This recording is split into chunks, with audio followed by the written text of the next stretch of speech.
So, papasok na ako ngayon sa MCIA. So, ayan! Hi guys! So, nandito na ako ngayon sa Mactan, Cebu International Airport. First time ko dito guys. I'm happy. Matagal ko nang gusto na makapasok dito. But, yeah, so I'm traveling to Hong Kong with my sister. Ito yung loob ng Mactan, Cebu International Airport. So, kakarating lang namin dito guys. 5:55 PM pa yung aming flight.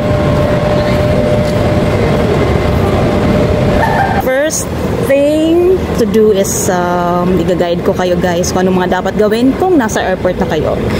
So, first, magbabayad kayo ng travel tax. Diyan guys, yung may S04. Yung may S04. Ito yung counter. Para sa travel tax payment. Diyan kayo guys. And then, sa step 2, bayad kayo dyan. Step 1 is ipapresent yung flight itinerary tsaka yung passport.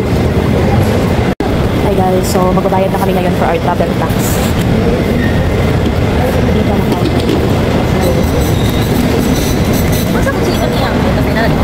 Ito kayo counter magbabayad guys. Nasa MCIA Terminal 2 kami guys. S04. Magbabayad na kayo ng travel tax. Hi guys, so nandito na kami. Check-in counter. Ito yung dito yung sa check-in counter sa Cebu Pacific guys.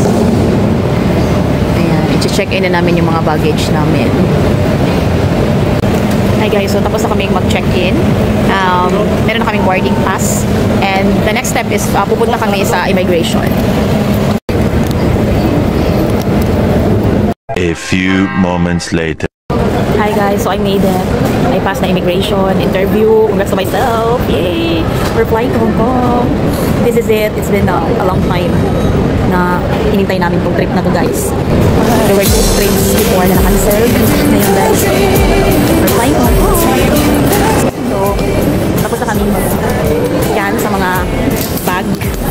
And now, so pasok na kami ngayon dito. Yay! This is my long time wish na makapasok dito sa MCIA. Yay! Here na!